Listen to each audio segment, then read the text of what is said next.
কে post করছে এটা? করেন অ্যাপ্রুভ, অ্যাপ্রুভ করেন।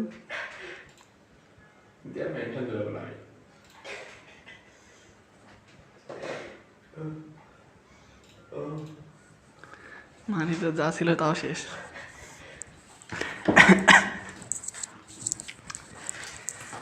আসসালামু আলাইকুম। আজকের সর্বশেষ ক্লাসে তোমাদেরকে স্বাগতম। আজকে হচ্ছে আমাদের স্টেজ 4-এর যে ক্লাস সেটা আমরা করব, অর্থাৎ আজকে প্যাসেজের যে লাস্ট ক্লাস সেটা আজকে করবো ইনশাল্লাহ। আগে আমরা স্টুডেন্টের জন্য একটু অপেক্ষা করি 1 মিনিট, তারপরে আমরা ক্লাসটা শুরু করবো ইনশাল্লাহ। ছেলেপেলে যে ঘুমে গেছে এমনটা না, ছেলেপেলে জেগে আছে কিন্তু পড়ালেখা করবে না, পড়ালেখার বাইরে করবে, কাল রাতে করবে। এই ক্লাসটা যদি কাল রাতে নিতাম তাহলে ছেলেপেলে করতো, কারণ তার পরের দিন পরীক্ষা, পরীক্ষার আগের রাতে খুব করতে পারে ছেলেপেলে। তার আগে যদি যতই তেল দাও, আগে 1 জন্ম যদি তেল দাও তাও পড়বে না, পরীক্ষার আগের রাতে পড়বে। আমরা এই ধাপ পার করে আসি তো জানি, বুঝি বিষয়গুলো, বয়স তার এমনি এমনি হয়নি। আমার চুল পাকি নিত,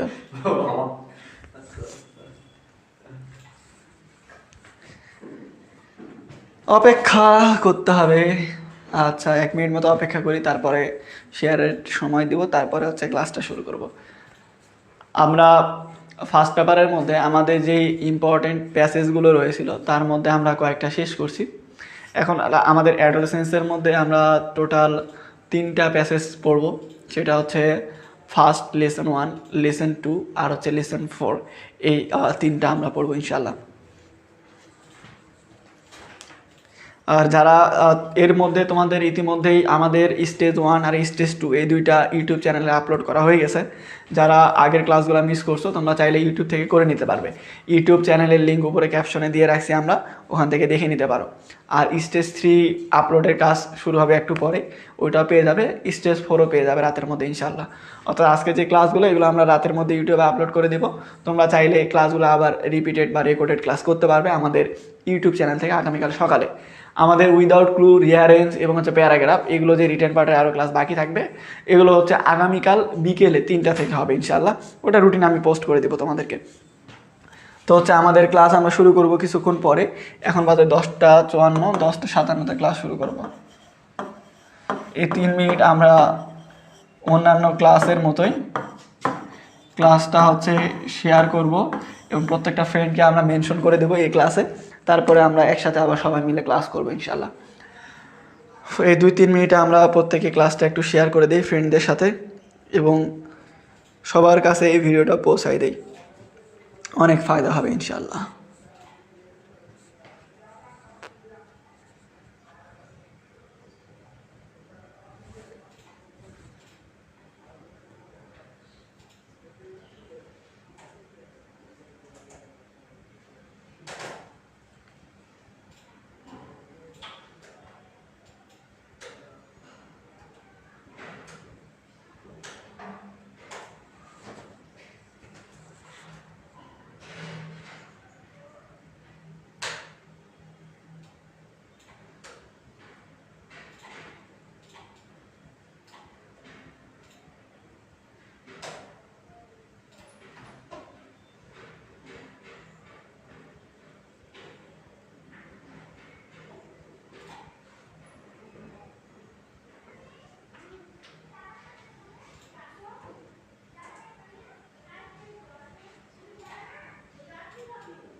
এক মিনিট পরে ক্লাসটা শুরু করবো ইনশাল্লাহ। 1 মিনিটের মধ্যে প্রত্যেকে ক্লাসটা শেয়ার করে দাও, ফ্রেন্ডদের মেনশন করে দাও এই ক্লাসে। 1 মিনিট পরে আমরা ক্লাসটা শুরু করবো ইনশাল্লাহ।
যাই হোক, আমরা আমাদের ক্লাসটা শুরু করি।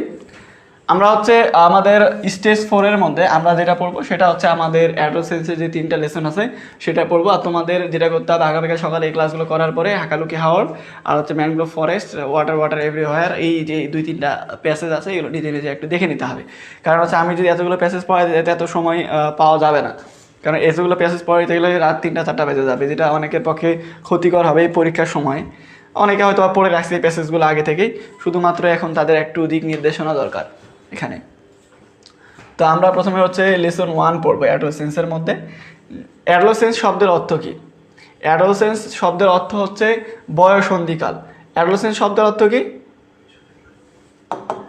অ্যাডোসেন্স শব্দের অর্থ হচ্ছে বয়ঃসন্ধিকাল। কি? বয়ঃসন্ধিকাল, যেটা হচ্ছে 13 থেকে 17 বছর। এই 13 থেকে 17 বছর বয়স, এটাকে বলা হয় হচ্ছে অ্যাডোলেসেন্স, অর্থাৎ হচ্ছে বয়ঃসন্ধিকাল। এই বয়ঃসন্ধিকাল নিয়ে মূলত হচ্ছে এই যে ইউনিট এটার মধ্যে লেসন 1 হচ্ছে Sturm and stage of adolescence, অর্থাৎ হচ্ছে বয়ঃসন্ধিকালের যে ঝড় এবং যে চাপ, এগুলো নিয়ে, ঝড় এবং চাপ নিয়ে। দেখো, আমরা বয়ঃসন্ধিকাল পার করে প্রাপ্তবয়স্ক হয়ে গেছি। তুমিও যেমন প্রাপ্তবয়স্ক হয়ে গেছে, আমি তো অনেক আগে হয়েছি, দামড়াপোলা। তো দেখা যাচ্ছে তুমি প্রাপ্তবয়স্ক হওয়ার পরেও দেখো তোমার মধ্যে কিন্তু অনেকগুলো চাপ আছে। এখন তোমার পরীক্ষা চলতেছে, পরীক্ষার চাপ আছে, আর অন্যান্য অনেক চাপ আছে। প্রত্যেকটা ব্যক্তির মধ্যেই কোনো না কোনো সমস্যা আছে, সব কিছু নিয়ে, চুল থেকে শুরু করে পা পর্যন্ত প্রত্যেকটা জায়গাতেই সমস্যা। শুধুমাত্র শরীর নিয়ে না, মানসিক সমস্যা, ফিজিক্যাল, মেন্টাল, সব কিছু নিয়ে সমস্যা। অতএব তোমার মধ্যে কিন্তু অনেক চাপ আছে। পাশাপাশি পরীক্ষা বাদ দিয়ে অন্যান্য বিষয় নিয়ে তোমার উপর দিয়ে যে কোনো সময়, অধিকাংশ সময় ঝড় বয়ে যায়, অসুস্থ বা এই সেই হ্যান ত্যান নানান সমস্যা। তো এই যে তোমার বয়ঃসন্ধিকালের যে চাপ এবং যে ঝড়গুলো বয়ে যায় একটা কিশোর বা কিশোরীর উপরে, তা নিয়েই মূলত হচ্ছে এই প্যাসেজটা, লেসন 1। এটা এখন আমরা পড়বো ইনশাল্লাহ। তো ঠিক আছে, তো চলো আমরা প্যাসেজটা পড়া শুরু করি। প্যাসেজটা পড়া শুরু করলে আমরা কনসেপ্টটা সম্পর্কে আরও ক্লিয়ার হবে। এটা সম্পর্কে আমি এর আগেও কিন্তু ক্লাস নিছি, আমরা এখানে ক্লাস নেইনি, তারপর আমরা আরেকবার পড়াচ্ছি আরও ভালো করে।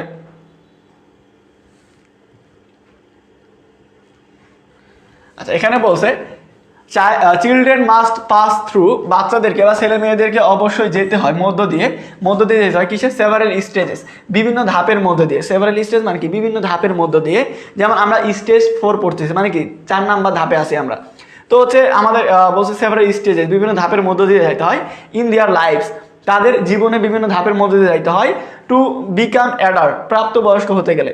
জন্মের পর মানে মায়ের পেট থেকে পড়েই কি কিন্তু সরাসরি মানে প্রাপ্তবয়স্ক হয়ে যায় না। একটা ছেলেকে প্রাপ্তবয়স্ক বা একটা মেয়েকে প্রাপ্তবয়স্ক হইতে গেলে অনেকগুলো ধাপ পার করতে হয়। ফর মোস্ট পিপল, অধিকাংশ লোকজনের ক্ষেত্রে there are 4 or 5 such stages to of growth, উন্নতির এরকম 4 থেকে 5টা ধাপ রয়েছে প্রায় প্রত্যেকটা মানুষের ক্ষেত্রে। হোয়ার দে লার্ন সার্টেন থিংস, যেখানে তারা নতুন নতুন কিছু জিনিস শিখে থাকে বা অদ্ভুত কিছু জিনিস শিখে থাকে।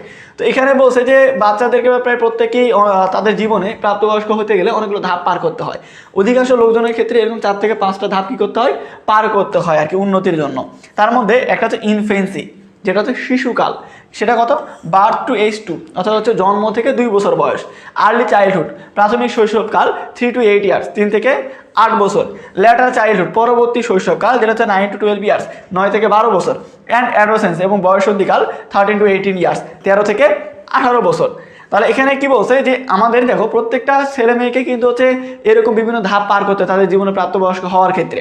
আর অধিকাংশ লোকজনের ক্ষেত্রে মানে উন্নতির জন্য 4 থেকে 5টা ধাপ পার করতে হয়। তার মধ্যে একটা হচ্ছে শিশুকাল, জন্ম থেকে 2 বছর। প্রাথমিক শৈশবকাল 3 থেকে 8 বছর। পরবর্তী শৈশবকাল 9 থেকে 12 বছর। বয়ঃসন্ধিকাল 13 থেকে 18 বছর। এই হচ্ছে আমাদের ধাপগুলো আর কি।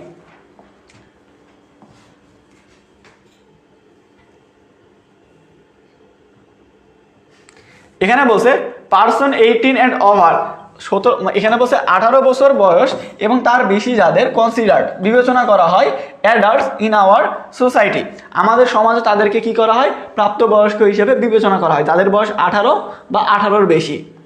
অফকোর্স, অবশ্যই, there are some who will try to act older than their years, অনেকেই আছে যারা তাদের বয়সের থেকে বেশি বছর বা বেশি বয়স দেখানোর চেষ্টা করে, but for the most part কিন্তু অধিকাংশ ক্ষেত্রে most individuals have to go through this stages, অধিকাংশদের ক্ষেত্রে এই ধাপগুলোর মধ্য দিয়ে যাইতে হয় their economic and or social status, তাদের অর্থনৈতিক অথবা সামাজিক মর্যাদা অনুযায়ী। তো অর্থনৈতিক অথবা সামাজিক মর্যাদা অনুযায়ী প্রায় প্রত্যেককেই এগুলোর মধ্যে দিয়ে যাইতে হয়, যে যতই মানে কি বলে ওগুলোকে ইতিরে পাকা টাইপের হোক, প্রত্যেকটা ছেলে মেয়েকে এই ধরনের 4 থেকে 5টা ধাপ পার করে তারপরে প্রাপ্তবয়স্ক দিকে যাইতে হবে। দেখা যাচ্ছে তুমি 8 বছর বয়স থেকে টিকটকে সেলিব্রিটি, 12 বছর বয়সে আসছে তুমি দেখা যাচ্ছে যে TikTok super star, 1 million follower. তো এমনটা না যে তুমি শিয়ানা হয়ে গেছো বা বড় হয়ে গেছো, প্রাপ্তবয়স্ক হইতে গেলে তোমাকে ধাপগুলো পার করতেই হবে, অল্প বয়সে পাকিয়ে গেলেও কিন্তু হবে না। অতএব এখানে বলছে তুমি মানে অনেকেই আছে যারা নিজেদের বয়সের থেকে বেশি দেখানোর চেষ্টা করে, তারপরে তাদেরকে কি করতে হবে, এই ধাপগুলো কিন্তু পার করতে হবে প্রাপ্তবয়স্ক হতে গেলে। সরাসরি মায়ের পেট থেকে পড়েই কিন্তু তুমি প্রাপ্তবয়স্ক হয়ে যাবে না। তারপরে দেখো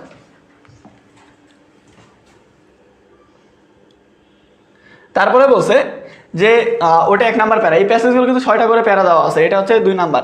2 নাম্বারের মধ্যে বলছে ওয়ার্ল্ড হেলথ অর্গানাইজেশন অর্থাৎ বিশ্ব স্বাস্থ্য সংস্থা আইডেন্টিফাইজ, তারা এটা চিহ্নিত করছে যে adolescence as the period in human growth and development, এই যে বয়ঃসন্ধিকালটা হচ্ছে মানুষের উন্নতি এবং উন্নয়নের একটা সময়কাল, দ্যাট অকার্স যেটা ঘটে থাকে after childhood and before adulthood, যেটা তোমার হচ্ছে যে কিশোর বয়সের পরে এবং প্রাপ্তবয়স্কের পূর্বে যেটা ঘটে থাকে, যেটা আমি এর আগে তোমাদের লাইফ স্প্যানে দেখাইছিলাম।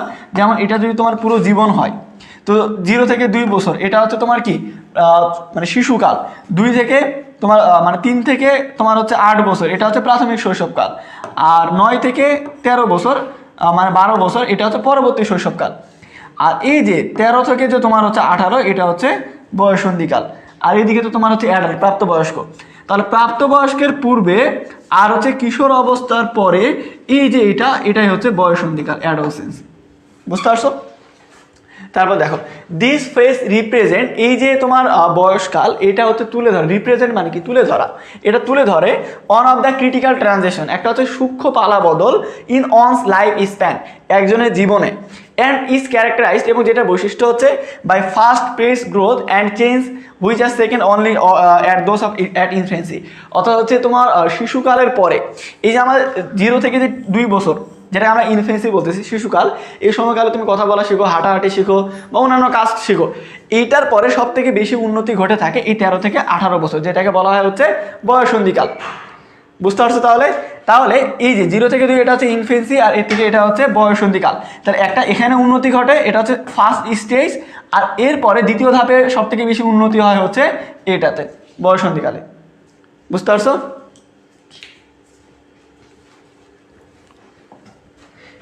তারপরে দেখো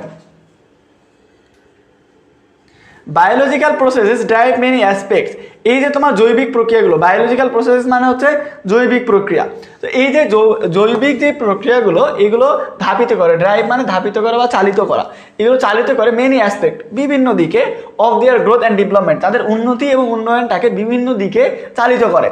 with the onset of puberty marking the passage from childhood to adolescence, তুমি যে তোমার কিশোর অবস্থা থেকে তুমি যে বয়ঃসন্ধিকালে পদার্পণ করতেছো এটা বুঝবে কি দেখে, পিউবার্টি অর্থাৎ হচ্ছে প্রজনন কাল দেখে। তোমার প্রজনন ক্ষমতারে তোমাকে নির্দিষ্ট করবে যে তুমি এই যে তুমি এখন হচ্ছে চালাক মানে তোমার বয়স হয়েছে আর কি, তুমি বয়ঃসন্ধিকালে পড়ছো। তো তোমাকে যদি কেউ প্রশ্ন করে যে ভাই কিশোর কাল এবং বয়ঃসন্ধিকাল এই দুইটার মধ্যে পার্থক্য কি, অথবা কখনো যদি কোশ্চেন এরকম হয় যে বয়ঃসন্ধিকাল বলতে কি বোঝায় বা কিভাবে বুঝবে যে তুমি বয়ঃসন্ধিকালে পদার্পণ করছো, খুব সোজা হিসাব, যখন তোমার বায়োলজিক্যাল প্রসেসগুলো ড্রাইভ করবে কিসের দিকে, অনসেট অফ পিউবার্টি মানে হচ্ছে তোমার প্রজনন ক্ষমতার দিকে, তখনই তুমি বুঝবে যে তোমার বয়ঃসন্ধিকাল হয়ে গেছে। বুঝতে পারছো? তারপরে দেখো দ্য বায়োলজিক্যাল ডিটারমিনেন্ট, এই যে জৈবিক দিকগুলো অফ অ্যাডোলেসেন্স বয়ঃসন্ধিকালের আর ফেয়ারলি ইউনিভার্সাল, এগুলো হচ্ছে চিরন্তন সত্য, মানে সবার ক্ষেত্রে এটা ঘটে থাকে। হাউএভার যাই হোক the duration and defining characteristics, এটার যে তোমার হচ্ছে সময়কাল এবং এটার যে বৈশিষ্ট্যগুলো অফ দিস পিরিয়ড, এই সময়কালের may vary across time culture and socio economic situation, এটা হচ্ছে তোমার পরিবর্তন হতে পারে, আলাদা আলাদা হতে পারে, কি অনুযায়ী, সময়কাল অনুযায়ী, সংস্কৃতি অনুযায়ী, অর্থনৈতিক সামাজিক অবস্থা অনুযায়ী। তো বলছে যে এই যে তোমার বয়ঃসন্ধিকালে পড়ার যে জিনিসটা এটা কিন্তু চিরন্তন সত্য, এটা সবার ক্ষেত্রে জীবনে আসবে। তবে এটার ক্ষেত্রে আলাদা আলাদা হতে পারে, কি অনুযায়ী? সময় অনুযায়ী। 100 বছর আগে যখন তোমার হচ্ছে প্রজনন ক্ষমতাটা আগে পাইতো, এখন একটু দেরিতে পায়, মানে আগে দেরিতে পাইতো, এখন আগে পায়। বিয়ে, তারপর ধরো মনে হয় যে সংস্কৃতি, এগুলো একটু পরে বিস্তারিত আলোচনা করা আছে পরের প্যারাগুলোতে, তারপর বলে দিচ্ছি। সংস্কৃতি, একটা দেশে যে অনুযায়ী বয়ঃসন্ধিকাল আসে অন্যান্য দেশে কিন্তু আগে পরে হতে পারে। আবার অর্থনৈতিক আর সামাজিক মর্যাদা তোমার অবস্থা অনুযায়ী কিন্তু আগে পিছিয়ে হতে পারে, এটাই বলা আছে এখানে। তারপরে দেখো,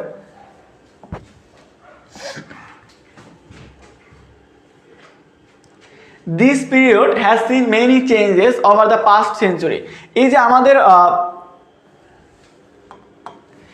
বিগত শতাব্দী থেকে এই শতাব্দীটা অনেক বেশি পরিবর্তন দেখছে।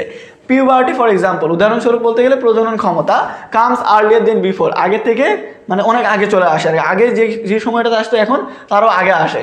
পিপুল ম্যারি লেট, কিন্তু মানুষজন বিয়ে করে দেরিতে। And their sexual attitudes and behaviour, এবং তাদের যে যৌন যে ব্যবহার এবং আচরণগুলো আর different from their grandparents or even parents, তাদের পিতামাতা, এমনকি তাদের কি পিতামাতা এবং হচ্ছে দাদা দাদির থেকে কি হয় আলাদা হচ্ছে তাদের যে যৌন ব্যবহার বা আচরণগুলো এগুলো। Among the factors responsible for the change, এই যে এগুলোর জন্য যে জিনিসগুলো মানে দায়ী আর কি এই পরিবর্তনগুলোর জন্য, ফর দ্য চেঞ্জ এই পরিবর্তনগুলোর জন্য দায়ী কি? Education, urbanisation and spread of global communication, তোমার হচ্ছে শিক্ষা, নগরায়ন এবং এই যে তোমার বৈশ্বিক যে যোগাযোগ ব্যবস্থা এটা ছড়িয়ে পড়ার ফলে এই জিনিসগুলো দায়ী। কোনটার জন্য?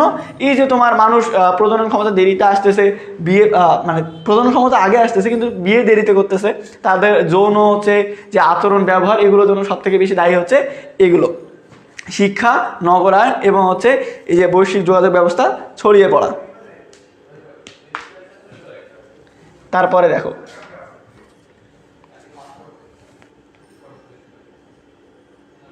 the time of adolescence is a period of preparation for adulthood during which one experience several key development।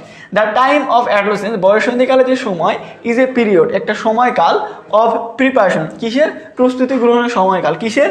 for adulthood, প্রাপ্তবয়স্কের প্রস্তুতি গ্রহণের সময়কাল, during which যে সময়ে on experience several key development, একজন বিভিন্ন ধরনের উন্নতির অভিজ্ঞতা লাভ করে থাকে। তো এই যে বয়ঃসন্ধিকাল এটা হচ্ছে প্রাপ্তবয়স্ক প্রস্তুতি গ্রহণের একটা সময়কাল, যেই সময়কালে মানুষ হচ্ছে বিভিন্ন ধরনের উন্নতির অভিজ্ঞতা লাভ করে থাকে। যেমন এখানে বলছে besides physical and sexual maturation, তোমার হচ্ছে শারীরিক এবং যৌন পরিপক্কতা ছাড়াও দিস এক্সপিরিয়েন্স ইনক্লুড, এই অভিজ্ঞতাগুলোর মধ্যে অন্তর্ভুক্ত রয়েছে movement toward social and economic independent, তোমার হচ্ছে সামাজিক এবং অর্থনৈতিক স্বাধীনতার দিক থেকে এগিয়ে যাওয়া, টুয়ার্ড মানে কি এগিয়ে যাওয়া বা উন্নতি হওয়া, ডেভেলপমেন্ট অফ আইডেন্টিটি, আত্মপরিচয়ের উন্নতি হওয়া, the acquisition of skills needed to carry out adult relationship and rules, এই যে তোমার মানে প্রাপ্তবয়স্ক যে সম্পর্কগুলো এগুলো হচ্ছে তৈরি করা এবং হচ্ছে পালন করার ক্ষেত্রে তোমার যেই দক্ষতাগুলো দরকার সেগুলো এক করা যায় হচ্ছে এই সময়কালে। And the capacity for abstract reasoning, এবং এই সবগুলোর ক্ষেত্রে এই সবগুলো নিয়ম মেলে চলার ক্ষেত্রে এই জিনিসগুলো তোমাদের দরকার। তো এখানে বলা হয়েছে যে তোমাদের শারীরিক এবং যৌন পরিপক্কতা ছাড়াও বিভিন্ন ধরনের তোমার হচ্ছে অভিজ্ঞতা লাভ করে থাকে, যার মধ্যে হচ্ছে সামাজিক অর্থনৈতিক যে মানে কি বলো সক্ষমতা বা স্বাধীনতা, তারপর হচ্ছে আত্মপরিচয়ের উন্নতি, তারপর হচ্ছে বিভিন্ন ধরনের যে দক্ষতাগুলো বা যে জিনিসগুলো তোমার দরকার যে প্রাপ্তবয়স্ক সম্পর্ক তৈরির ক্ষেত্রে এবং পরিচালনার ক্ষেত্রে এই জিনিসগুলো এক করা। তো এগুলো হচ্ছে তোমার এই বয়ঃসন্ধিকালে হয়ে থাকে। While adolescence is a time of tremendous growth, যেখানে তোমার হচ্ছে যে এই যে বয়ঃসন্ধিকালটা কিসের? যে অনেক উন্নতির, ট্রেমেন্ডাস মানে অনেক আর গ্রোথ মানে উন্নতি, অনেক উন্নতির অ্যান্ড পটেনশিয়াল এবং হচ্ছে কি বলে এটাকে পুষ্টিকর টাইপের যেটা বলে আমরা মানে উন্নতি ধরা যায়। এই গ্রোথ, পটেনশিয়াল, ডেভেলপমেন্ট এগুলো সিনোনিম ওয়ার্ড। তো অনেক উন্নতির একটা সময়কাল। ইট is also a time of considerable risk, এটা কিন্তু আরও একটা হচ্ছে বিবেচনা মানে ঝুঁকিরও একটা সময়কাল, যে শুধুমাত্র যে এই বয়সে উন্নতি হয় এটার পরে এটা এমনটা না, এটাতে কিন্তু ঝুঁকিও থাকে। কীরকম ঝুঁকি? During which social context excerpt powerful influence, যেখানে হচ্ছে সামাজিক আমাদের বিষয়গুলো খুব মানে কি বলো এটাকে ক্ষমতাধর একটা মানে প্রভাব ফেলে থাকে এই সময়টাতে। সেগুলো কি এগুলো পরে তোমার হচ্ছে প্যারাগুলোতে বলা আছে। তো এতক্ষণ আমরা পড়লাম যে বয়ঃসন্ধিকালে কী কী উন্নতি হয় মানুষের, কী সক্ষমতা তৈরি হয়, কী উন্নতি হয়, অভিজ্ঞতা লাভ করে এগুলো। এখন আমরা দেখবো যে তাদের এই বয়সে উন্নতির পাশাপাশি ঝুঁকিও থাকে। ঝুঁকিগুলো কী সেগুলো সম্পর্কে এখন আমরা আলোচনা করব। Many adolescent face pressure to use alcohol. বিভিন্ন কিশোর কিশোরীরা চাপের মুখে পড়ে কি ব্যবহার করে, তারা অ্যালকোহল পান করে। Cigarettes or other drugs, cigarette অথবা অন্যান্য যে নেশা জাতীয় দ্রব্য সেগুলো মাত্র সেবন করে থাকে। And to initiate sexual relationship, এবং তার ফলে তারা কি করে থাকে, যৌন সম্পর্কগুলো তৈরি করে থাকে। Putting themselves at high risk for intentional and unintentional injury, এবং তাদেরকে ঠেলে দেয় কিসের দিকে, উচ্চমাত্রা ঝুঁকি সম্পন্ন ইচ্ছাকৃত অইচ্ছাকৃত তোমার হচ্ছে যে যৌন সম্পর্কগুলো এগুলোর দিকে। আনইন্টেন্ডেড প্রেগনেন্সিস, অপ্রত্যাশিত গর্ভধারণের দিকে। অ্যান্ড সেক্সুয়ালি ট্রান্সমিটেড ইনফেকশন এসটিআইস, এবং হচ্ছে যৌন সংক্রামক যে রোগগুলো সেগুলোর দিকে। Including the human immunodeficiency virus, যার মধ্যে অন্তর্ভুক্ত রয়েছে HIV, এগুলোর দিকে তারা নিজেদেরকে কি করে, ধীরে ধীরে ঠেলে দেয় কিন্তু। তো এখানে বলছে যে বিভিন্ন ছেলে মেয়ে যারা চাপের মুখে পড়ে কিন্তু এই যে অ্যালকোহল, সিগারেট বা ড্রাগ এগুলো কিন্তু তারা নিয়ে থাকে, এবং যার ফলে তারা এই যে যৌন সম্পর্কগুলো তৈরি করে থাকে, এবং এটার ফলে তারা নিজেদেরকে একটা উচ্চমাত্রা ঝুঁকির দিকে ঠেলে দেয়। তারা অনেকে হচ্ছে ইচ্ছাকৃত অনিচ্ছাকৃত, অনেকে এই জিনিসগুলো সম্পর্কে জানে, অনেকে জানেই না। তো এর মধ্যে হচ্ছে তোমার অন্তর্ভুক্ত আছে অপ্রত্যাশিত হচ্ছে গর্ভধারণ বা যৌন সংক্রামক যে রোগগুলো, যেমন হচ্ছে HIV, এগুলো কিন্তু রয়েছে এর মধ্যে। তারপরে বলছে মেইনি অলসো এক্সপিরিয়েন্স, অনেকে আবার অভিজ্ঞতা লাভ করে থাকে এ ওয়াইড রেঞ্জ অফ অ্যাডজাস্টমেন্ট, অনেক বড় ধরনের কিন্তু সমন্বয়হীনতা। অ্যান্ড মেন্টাল হেলথ প্রবলেম, এবং হচ্ছে মানসিক স্বাস্থ্য সম্পর্কে সমস্যা আর কি। বিহেভিয়ার প্যাটার্নস দেন, তাদের যে আচরণগুলোর যেই ধরন সেটা।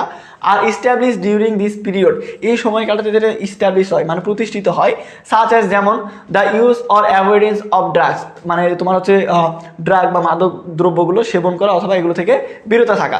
And taking abstaining from sexual risk can have long lasting negative and positive effect on future health and wellbeing.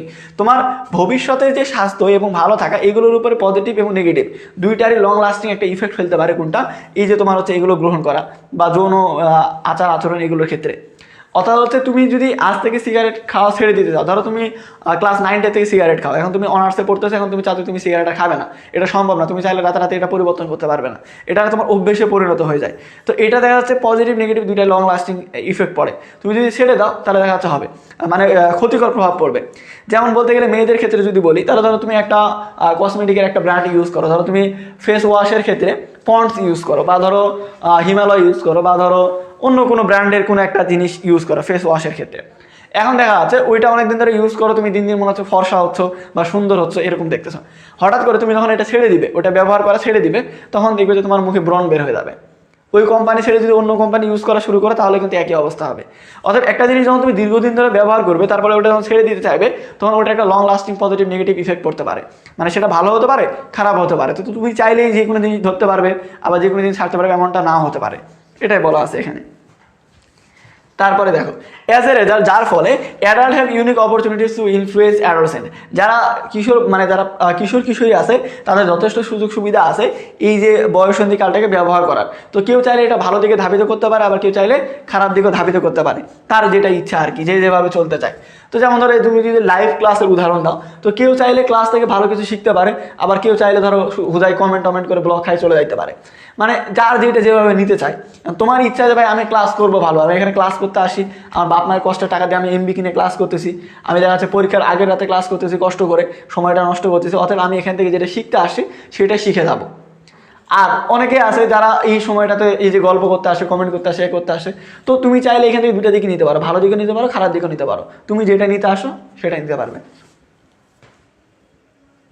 এরপরে 5 number, adults are different both from young children and adults, যারা কিশোর কিশোরী এরা হচ্ছে আলাদা কার থেকে, প্রাপ্তবয়স্ক এবং হচ্ছে অল্প বয়স্ক যারা, তাদের থেকে দুজনের থেকে কিন্তু আলাদা। এখানে বলছে স্পেসিফিক্যালি বলতে গেলে অর্থাৎ বিশেষভাবে বলতে গেলে adults are not fully capable of understanding complex concept, যারা কিশোর কিশোরী এরা কিন্তু হচ্ছে পুরোপুরিভাবে যে জটিল যে ধারণাগুলো এগুলো বুঝতে কিন্তু সক্ষম না। Or the relationship between behaviour and consequence, অথবা তাদের যে ব্যবহার এবং ব্যবহারের ফলে সম্পর্কের ফলে যে ব্যবহার এবং ব্যবহারের যে ফলাফল এগুলো সম্পর্কে তারা কিন্তু বোঝে না। Or the degree of control they have or can, অথবা যে তাদের নিজেদের যে নিয়ন্ত্রণ করার যে ক্ষমতা তাদের আছে এটা।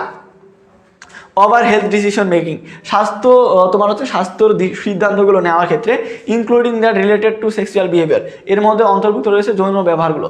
তুমি তোমার যৌন ব্যবহারগুলোকে নিয়ন্ত্রণ করতে পারো কি না এটা নির্ভর করতেছে এটার উপরে। তো তুমি চাইলে পুরোপুরি নিয়ন্ত্রণ করতে পারবে না এটার উপরে, কারণ তোমার বয়স অল্প বয়সে দেখা যাচ্ছে যে এই ধরনের সিদ্ধান্তগুলো নিতে পারে না, মানে জটিল যে ধারণাগুলো যে কী করবে, এটা করলে কেমন হবে, এটা করলে ভালো হবে কি না আদৌ, এই ধরনের যে সিদ্ধান্তগুলো এগুলো নিতে পারে না।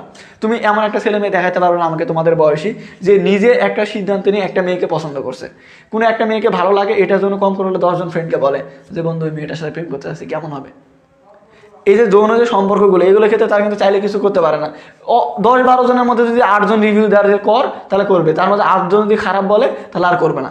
নিজেদের সিদ্ধান্ত নিতে পারে না নিজেরা, অন্যদের কথা শুনে তারপরে নিতে পারে। তো এই যে জটিল ধারণাগুলো বা যৌন সম্পর্কের ক্ষেত্রে বা অন্যান্য সম্পর্ক তৈরি করার ক্ষেত্রে তাদের যে সিদ্ধান্ত নেওয়ার যে ক্ষমতা কতটুকু পারে, এগুলো তারা কিন্তু বোঝে না জিনিসগুলো। এটা হচ্ছে বাস্তবতা, এটা হাসির কিছু না কিন্তু। মানে এটা এখানে লেখা আছে, ওটা বাংলা তর্জমা করলাম আমি, এটা বাংলা ডাবিং করে দিলাম তোমাদের। তো বলো না ভাই আবার উল্টাপাল্টা কথা বলতেছে। তারপরে দেখো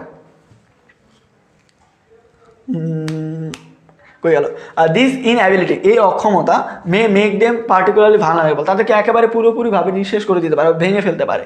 two sexual exploitation and high risk behaviour, উচ্চমাত্রার ব্যবহারের ঝুঁকির দিকে এবং হচ্ছে যৌন শোষণের দিক দিয়ে তাদেরকে একেবারে পুরোপুরিভাবে ভেঙে ফেলতে পারে। তো তোমার যৌন সম্পর্কগুলো সম্পর্কে তোমার কোনো ধারণা নাই, তুমি তোমার বন্ধুদের থেকে পরামর্শ নিচ্ছ যে এটা করলে কী হবে, ওটা করলে কী হবে। তোমার বন্ধু নিজেও জানে না, ও তোমার থেকে বড় বোকা। এখন ও তোমাকে কী পরামর্শ দিবে, ও তোমাকে এখন উল্টাপাল্টা জিনিস বোঝাচ্ছে যেগুলো গুগল থেকে শিখছে। এখন গুগল থেকে সব কিছু যে সত্য শিখছে তার তো কোনো গ্যারান্টি নাই। গুগল থেকে তুমি যেটা শিখবে তার থেকে তোমার গ্রামের হাতুড়ে ডাক্তার বেশি জানে এই সম্পর্কগুলো সম্পর্কে। এখন তোমার বন্ধু ওটা তোমাকে জ্ঞান দিচ্ছে, তুমি ওটা বিশ্বাস করে ওই সম্পর্ক তৈরি করতেছো, তাহলে কী হবে? ও তো বোকা আর তুমি বোকা প্লাস। তো বিষয়টা হচ্ছে এগুলো তোমাকে জানতে হবে, যেটা এইডসের লোগো বা মোটো কী বলে বাঁচতে হলে জানতে হবে।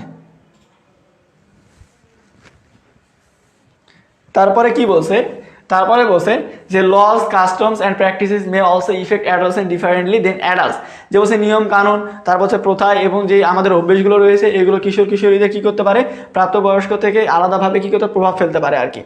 ফর এক্সাম্পল, উদাহরণস্বরূপ বলতে গেলে laws and policies often restrict adolescent access to reproductive health information, এই যে তোমার নিয়মকানুন এবং আমাদের যে আইনগুলো আছে এগুলো আমাদের যে কিশোরী এদেরকে পুনর্প্রজনন স্বাস্থ্য তথ্যগুলোতে প্রবেশ অধিকারটা বন্ধ করে দিছে। মানে চাইলেও কেউ কিন্তু এই পুনর্প্রজনন স্বাস্থ্য সেবাগুলো বা তথ্যগুলো সংগ্রহ করতে পারে না। এবং সার্ভিসেস এবং সেবাগুলোকে specially when they are unmarried, বিশেষ করে তারা যখন অবিবাহিত। তো একটা অবিবাহিত ছেলে মেয়ে কিন্তু চাইলে কিন্তু এই ধরনের তথ্য সেবা নিতে পারে না, এটা সম্ভব হয় না আমাদের দেশে, কারণ আমাদের যে নিয়মকানুন এবং যে পলিসিগুলো এগুলো ওইভাবে তৈরি করা হয়েছে যে বিয়ের আগে কেউ কোনো তথ্য নিতে পারবে না এই বিষয়ে। ইন এডিশন, আরও বলতে গেলে when সার্ভিসেস ডু এক্সিস্ট, যখন এই ধরনের সেবাগুলো পাওয়ার একটা সুযোগ থাকে, প্রোভাইডার মানে যারা এই সেবাগুলো দিয়ে থাকে অ্যাটিটিউড অ্যাবাউট অ্যাডাল্টস, তাদের যে কিশোরী সম্পর্কে তাদের যে আচরণগুলো often pose a significant barrier to the use of those services, ওই ধরনের ব্যবহার মানে ওই ধরনের সেবাগুলো ওই সেবাগুলো ব্যবহার করার ক্ষেত্রে তাদের একটা প্রধান বাধার সৃষ্টি করে থাকে। মানে তাদের কাজই হচ্ছে এই সেবাগুলো প্রদান করে থাকা, কিন্তু তারা এটা থেকে বিরত থাকে এবং তারা এমন ব্যবহার করে এই কিশোরীদের প্রতি যে তারা আর এই ধরনের চিন্তা কোনো মাথায় নিয়ে আসে না যে আমি এই জিনিসটা একজন স্বাস্থ্যসেবা কর্মীর কাছে প্রকাশ করবো, তারপর আমাকে পরামর্শ দিবে। এগুলো কখনো হয় না আমাদের দেশে। আমাদের দেশে অবস্থা এমন যে আমরা ডাক্তারের কাছে গিয়েও মানে তোমার একটা গোপন সমস্যার কারণে তুমি একটা ডাক্তারের কাছে গেছো, গিয়েও তুমি খুলে বলতে পারো না যে আমার কি সমস্যা। মানে এতটাই পরিমাণে আমরা নিচে নামে গেছি আর কি বাঙালি জাতি। এটা খারাপ দিক না, এটা খারাপ দিক, কিন্তু কথাটা খারাপ না, এটা বোঝার বিষয় আছে। কারণ ছেলে মেয়ে এই বয়সে প্রাপ্তবয়স্ক হওয়ার আগে বা প্রাপ্তবয়স্ক হয়ে ছেলে মেয়েদের সমস্যা থাকতে পারে। অন্যান্য দেশে দেখা যায় তোমার সমস্যা মেন্টাল হেলথ, তো মেন্টাল হেলথ প্রবলেম, তুমি একটা মানসিক ডাক্তারের কাছে গিয়ে মনে করো তুমি তোমার কনসালটেন্সি তুমি ওখান থেকে পরামর্শ নিতে পারো। কিন্তু আমাদের দেশে হয় কি, তুমি যদি বলো যে মাথায় একটু সমস্যা আছে ডাক্তার দেখাবো, তো তোমাকে সরাসরি একটাই কথা বলো যে পাবনাতে যা মেন্টাল হসপিটালে। যে আমাদের দেশে মানসিক সমস্যা বলে কিছু থাকতে পারে না। হ্যাঁ, শারীরিক সমস্যা, জ্বর আসলে তোমাকে কলকাতা নিয়ে যাবে, তোমার মনে করে যে ক্যান্সার হয়েছে অন্য একটা দেশে নিয়ে যাবে বা ভালো একটা ক্লিনিকে নিয়ে যাবে। কিন্তু তোমার মানসিক সমস্যা হলে কোনোদিনও বলবে না অমুক জায়গায় যা আর কি, এগুলো বলে না আমাদের দেশে। আমাদের দেশে এটা সবথেকে বড় সমস্যা কিন্তু, কারণ আমাদের দেশে মানসিক সমস্যাকে কোনো সমস্যা ধরা হয় না। যতদিন না পুরোপুরি পাগল হবে ততদিন পর্যন্ত তাকে পাগল বলা হয় না, মানে পাগল ধরা হয় না আর কি। Adolescent depend on their families, যারা কিশোর কিশোরীরা নির্ভর করে তাদের পরিবারের উপরে, দেয়ার কমিউনিটিস তারা সম্প্রদায়ের উপরে, স্কুলের উপরে, হেলথ সার্ভিসেস স্বাস্থ্যসেবার উপরে, অ্যান্ড দেয়ার ওয়ার্ক প্লেস এবং তাদের কর্মক্ষেত্রের উপরে, to learn a wide range of skills that can help them to cope with the pressure they face and make a successful transition from childhood to adulthood. অর্থাৎ হচ্ছে কিশোর বয়স থেকে প্রাপ্তবয়স্কে যাওয়ার ক্ষেত্রে বা সফলভাবে পালা বদলের ক্ষেত্রে তাদের যে চাপগুলোর মুখোমুখি হয় তারা, বা তার সাথে তাল মিলিয়ে চলতে গেলে তারা যেই দক্ষতাগুলো দরকার হয়, এই দক্ষতাগুলো তো তারা কোথা থেকে শিখে থাকে, তারা এটার জন্য নির্ভর করে তাদের পরিবারের উপরে, সম্প্রদায়ের উপরে, স্কুলের উপরে, স্বাস্থ্যসেবার উপরে এবং কর্মক্ষেত্রের উপরে। এগুলো থেকে তারা এই জিনিসগুলো শিখে থাকে। তোমাদেরকে বলা হয় তোমরা এই জিনিসগুলো কোথেকে শিখছো, এই জিনিসগুলো হচ্ছে তোমরা মনে করো যে তোমাদের যে পরিবার, স্কুল, কলেজ, ফ্রেন্ড, ফ্যামিলি বা কর্মক্ষেত্রে, এগুলো থেকে তো তোমরা এই জিনিসগুলো শিখছো। একা একা তো আবিষ্কার করো নি জিনিসগুলো, প্রত্যেকটা জিনিস।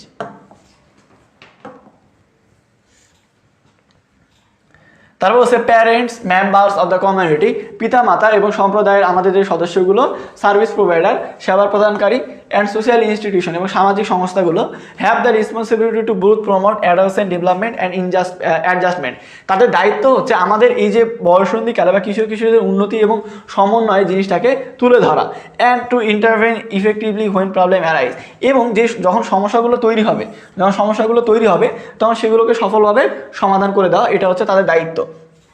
আর আমাদের সমাজের লোকেরা কি করে, তোমার যদি একটা সমস্যা হয় সেটা আরো মানে বাড়িয়ে দেয়। তোমার একটা সমস্যার কথা তুমি কাগজে যদি তুলে ধরো, ওটা নিয়ে মজা শুরু করে দেয়। কোথায় ও সমস্যার সমাধান করবে তা না করে ওটা নিয়ে মজা শুরু করে দেয়, হাসাহাসি শুরু করে দেয়। এটা হচ্ছে উল্টা দিক আর কি আমাদের সমাজে।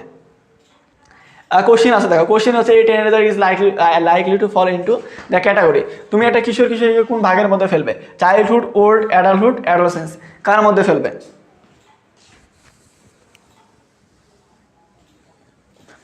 ভাই রাকিন আল মুকিত। হ্যাঁ, তোমার যদি মনে হয় সময় নষ্ট হচ্ছে, তোমার ক্লাস করা দরকার নেই। আমাদের ইউটিউব চ্যানেলে এই ক্লাসগুলো আগে থেকে আপলোড করা আছে, তুমি চাইলে এই ক্লাসগুলো করে নিতে পারো, তোমার এই ক্লাস করা দরকার নাই।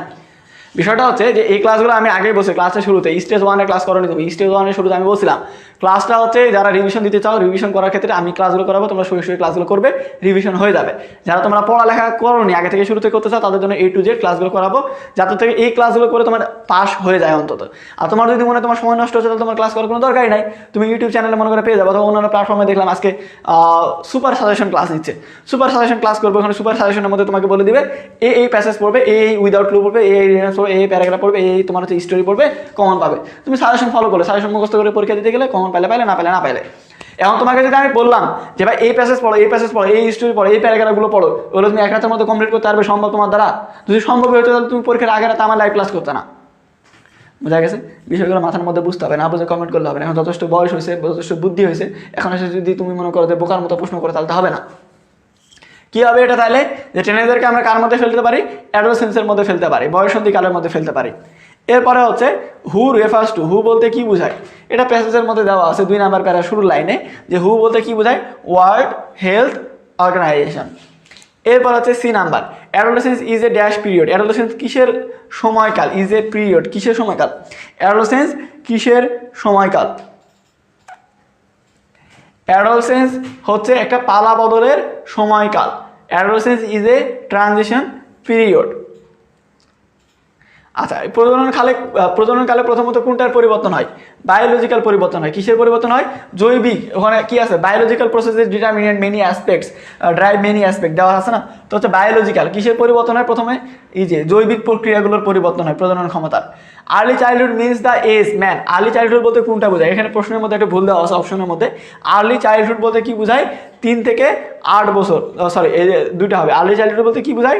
3 থেকে 8 বছর, 2 হবে আর কি। Question, what changes are experience by the adolescence youth. এই যে বয়ঃসন্ধিকালে কিশোর কিশোরীদের দ্বারা কি ধরনের অভিজ্ঞতা লাভ করে থাকে তারা? বয়ঃসন্ধিকালে কিশোর কিশোরীরা কোন ধরনের কোন ধরনের অভিজ্ঞতা লাভ করে থাকে? এই যে তারা কি ধরনের অভিজ্ঞতা লাভ করে থাকে? তার প্রজনন ক্ষমতা পরিবর্তন করে থাকে। বিয়েটা দেরি হয় কিন্তু প্রজনন ক্ষমতা আগে আসে। তাদের যৌন আচার ব্যবহারের দিক থেকে যে পরিবর্তনগুলো সেগুলো তারা পেয়ে থাকে। এটা প্যাসেজের মধ্যে দেওয়া আছে 2 লাইন। এই 2 লাইন তোমরা প্যাসেজ থেকে তুলে দিলেও পারো, আর যদি পারো তো বানায় শুরুটা করতে পারো, তাহলে কিন্তু ভালো হয়। B number, what are some of the potential health risk faced by the adolescent, কিশোরীরা কোন ধরনের তারা স্বাস্থ্য ঝুঁকির মধ্যে পড়ে থাকে। এটা প্যাসেজের মধ্যে দেওয়া আছে যে তারা বিভিন্ন ধরনের স্বাস্থ্য ঝুঁকি মানে যখন প্রেশারের মধ্যে পড়ে, চাপের মধ্যে, তখন তারা অ্যালকোহল, সিগারেট বা বিভিন্ন ধরনের যে ঝুঁকির মধ্যে পড়ে, তারা অপ্রত্যাশিত প্রেগনেন্সির মধ্যে পড়ে, তারপর হচ্ছে যেগুলো সংক্রামক রোগ STI যেটা, তার মধ্যে যেমন ধরো HIV হিউম্যান ইমিউনোডেফিসিয়েন্সি ভাইরাস, এগুলো সংক্রমণে পড়তে পারে। এছাড়াও তারা বিভিন্ন ধরনের চিন্তার মধ্যে তারা শারীরিক এবং মানসিক যে সমস্যা এটার মধ্যে পড়তে পারে। এগুলো দেওয়া আছে, তোমরা স্ক্রিনশট নিয়ে রাখতে পারো। আমি তো বলছিলাম চেষ্টা করবো PDF ফাইল দেওয়ার, যদি দিতে পারে তো দিলাম, না দিলে তোমরা এগুলো স্ক্রিনশট নিয়ে রাখো, এগুলো থেকে পড়ে নাও। আর যাদের গাইড আছে গাইডের মধ্যে এগুলো তো তোমার মনে করো যে কোশ্চিন অ্যান্সার দেওয়া আছে, ওগুলো থেকে পড়ে নেবে। C number, how are the adolescents different from the childhood and adults, এই যে যারা মানে কিশোরী এরা প্রাপ্তবয়স্ক এবং হচ্ছে যারা বাচ্চা বা শিশু, এদের থেকে আলাদা কিভাবে, বা কিশোরদের থেকে আলাদা কিভাবে? আলাদা হচ্ছে যে এদের প্রজনন ক্ষমতা আছে তাদের নাই, এদের ব্যবহার এবং ওদের ব্যবহারের মধ্যে কি পার্থক্য আছে, এদের জন্য যেই নিয়মকানুন এবং প্রথাগুলো আছে অন্যদের জন্য কিন্তু না। অর্থাৎ এইটা আর ওইটার মধ্যে পার্থক্য আছে। কীরকম? প্রাপ্তবয়স্কের ক্ষেত্রে যে নিয়মকানুন রয়েছে বয়ঃসন্ধিকালের জন্য কিন্তু সেই নিয়মকানুনগুলো না, যেটা আমরা একটু আগে দেখলাম। প্রাপ্তবয়স্ক হইতে গেলে তোমার একেবারে সব কিছু অভিজ্ঞতা নিয়ে যাইতে হবে। আর বয়ঃসন্ধিকালে কী করতে হয়? বয়ঃসন্ধিকালে প্রজনন ক্ষমতা শুরু হলে তখন তুমি হচ্ছে বয়ঃসন্ধিকালের মধ্যে পড়বে। তারপরে D number, what do you mean by adolescent, কিশোরী দ্বারা তুমি কি বোঝো? কিশোরী দ্বারা কি বুঝি আমরা? এই যে তোমাদের শারীরিক এবং মানসিক দিক থেকে তোমার যে উন্নতিগুলো ঘটে, বিশেষ করে তোমার হচ্ছে এই যে যৌন পরিপক্কতা যেটাকে আমরা বলি, প্রজনন ক্ষমতা তৈরি হয়, সেটা হচ্ছে বয়ঃসন্ধিকাল। How do characteristic of adolescence vary, এই যে বয়ঃসন্ধিকালটা কী অনুযায়ী আলাদা আলাদা হয়? কী অনুযায়ী হয়? Time, culture, socio economic development বা সিচুয়েশন, অর্থাৎ সময়, সংস্কৃতি এবং অর্থনৈতিক সামাজিক অবস্থা অনুযায়ী এই যে বয়ঃসন্ধিকাল এটা আলাদা আলাদা হয়। এখন তোমাকে যদি এটার উপরে যদি সামারি লিখতে বলা হয়, এই লেসনের উপরে, লেসন 1-এর উপরে, তুমি কিভাবে লিখবে? এটার এক লাইন লিখে দাও। অর্থাৎ হচ্ছে বয়ঃসন্ধিকালে যে সামারি আছে এটার উপরে তুমি এক লাইন লিখো।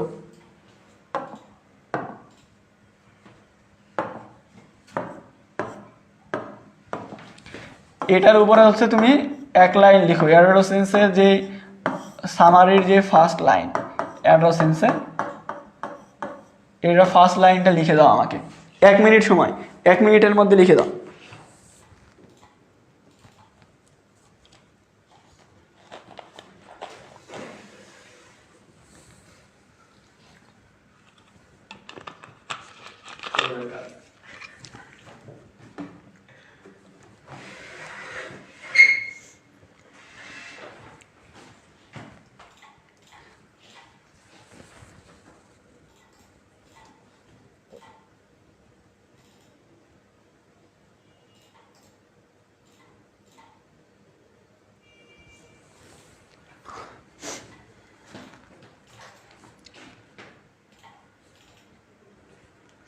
বক্কর চক্কর দিলে হবে, ওখানে অন্য কিছু দিতে হবে না।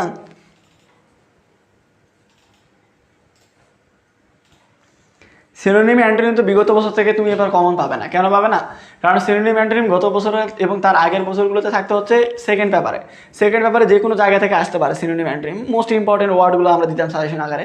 কিন্তু এবার তো সিনোনিম অ্যান্টোনিম ফার্স্ট পেপারে, তার মানে ফার্স্ট পেপারে যে প্যাসেজগুলো আছে সিলেবাসের মধ্যে, শর্ট সিলেবাসের মধ্যে তোমাকে যে প্যাসেজগুলো পড়াচ্ছি এগুলো থেকে সিনোনিম অ্যান্টোনিম থাকবে। অথবা এটার সাথে কিন্তু ওই সিনোনিম অ্যান্টোনিম তুমি মিল পাবে না। তোমরা the text focuses mainly on পর্যন্ত থেমে যাচ্ছ কেন? তারপর তো লিখতে হবে the text focuses mainly on dash dash dash, লিখবে না? ওখানে তুমি পয়েন্টগুলো দিতে হবে না। The text focuses mainly on কি তোমার হচ্ছে ডেফিনেশন, ক্যারেক্টারিস্টিক্স, তারপর হচ্ছে ইম্পর্টেন্স, ম্যারিটস অ্যান্ড ডিম্যারিটস, এগুলো দিবে না? And solution to the problem. তো এখানে আমরা যদি দেখি the text focuses mainly on, এই প্যাসেজটা কী জিনিসের জন্য লেখা? The text focuses mainly on, মূলত কিসের উপরে লেখা? এটা হচ্ছে ইন্ট্রোডাকশন পাই আমরা প্যাসেজের মধ্যে, যে বয়ঃসন্ধিকালটা কি, ইন্ট্রোডাকশন, বয়ঃসন্ধিকালের বৈশিষ্ট্য পাই, অর্থাৎ ক্যারেক্টারিস্টিক্স, ইন্ট্রোডাকশন, ক্যারেক্টারিস্টিক্স, তারপর হচ্ছে প্রবলেম। আচ্ছা, সুবিধা অসুবিধার আগে দিই, বয়ঃসন্ধিকালের সুবিধা অসুবিধা পাই, ম্যারিটস অ্যান্ড ডিম্যারিটস, তারপর হচ্ছে বয়ঃসন্ধিকালে যে সমস্যাগুলো সেগুলো আমরা পাই এবং সমাধানটা কি সেটাও পাই, প্রবলেমস, আর হচ্ছে solution to the problems, solution to the problems of adolescence.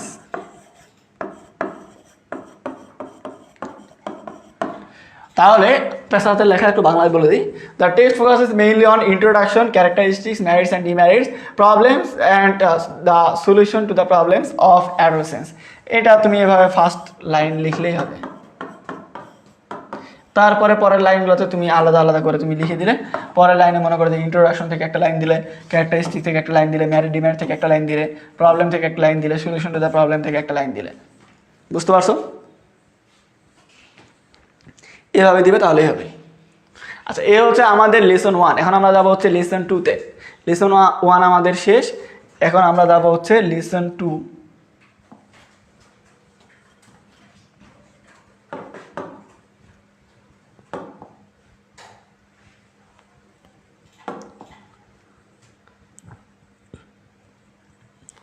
এটা হচ্ছে লিসেন টু, যে adolescence and some related problem in Bangladesh. এটার জন্য আমরা 2 মিনিটের বিরতি নিব। 2 মিনিটের বিরতি নিব। 2 মিনিটের বিরতির পরে আমরা হচ্ছে ক্লাসটা শুরু করবো ইনশাল্লাহ। ওই রুম থেকে 2 মিনিটের বিরতি, 2 মিনিট একটু রেস্ট নাও, 2 মিনিট পরে আবার ক্লাস শুরু হবে।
আচ্ছা, তোমাদের মধ্যে অনেকেই এটা প্রশ্ন করছো যে ভাই এই এটা কি অমুক বোর্ডের জন্য তমুক বোর্ডের জন্য। তো ভাই বিষয়টা হচ্ছে এটা সব বোর্ডের জন্যই, তুমি যে বোর্ডেরই হও না কেন, তুমি ঢাকা হও, রাজশাহী হও, চট্টগ্রাম হও, দিনাজপুর হও, বরিশাল হও, খুলনা হও, যশোর হও, তুমি যেই বোর্ডের হও না কেন প্রত্যেকটা বোর্ডের জন্যই একই ক্লাস। বই তো আর বোর্ড অনুযায়ী আলাদা না, ঢাকা বোর্ড, রাজশাহী বোর্ড, এগুলো কি বই আলাদা আলাদা, কোশ্চিন আলাদা আলাদা হয়। কোশ্চিন আলাদা হলে কি শর্ট সিলেবাস তো গোটা বাংলাদেশের একই, এমনটা না যে রাজশাহী শর্ট সিলেবাস আলাদা, ঢাকার শর্ট সিলেবাস আলাদা, এরকম না। প্রায় প্রত্যেকটা বোর্ডেরই কিন্তু একই সিলেবাস। অতএব হচ্ছে একই সিলেবাস মানে একই ক্লাস, একই সাজেশন, সব কিছু একই। অতএব হচ্ছে এগুলো নিয়ে প্রশ্ন করা হচ্ছে বোকামি যে এটা অমুক বোর্ডের জন্য কিনা, আর তমুক বোর্ডের জন্য কিনা, এটা সব বোর্ডের জন্যই। তাহলে এখানে হচ্ছে ইউনিট 5 এর লিসন টু কি, adolescence and some related problem in Bangladesh. অর্থাৎ হচ্ছে বয়ঃসন্ধিকাল এবং হচ্ছে যে বয়ঃসন্ধিকালে বাংলাদেশে যে কিশোর কিশোরীদের কিছু সমস্যাগুলো হয়ে থাকে সেগুলো নিয়ে মূলত হচ্ছে এই প্যাসেজটা। এটা তো ওই আগের প্যাসেজের মতো তোমার হচ্ছে 6টা প্যারা আছে, 6টা প্যারা থেকে তোমার হচ্ছে পড়তে হবে।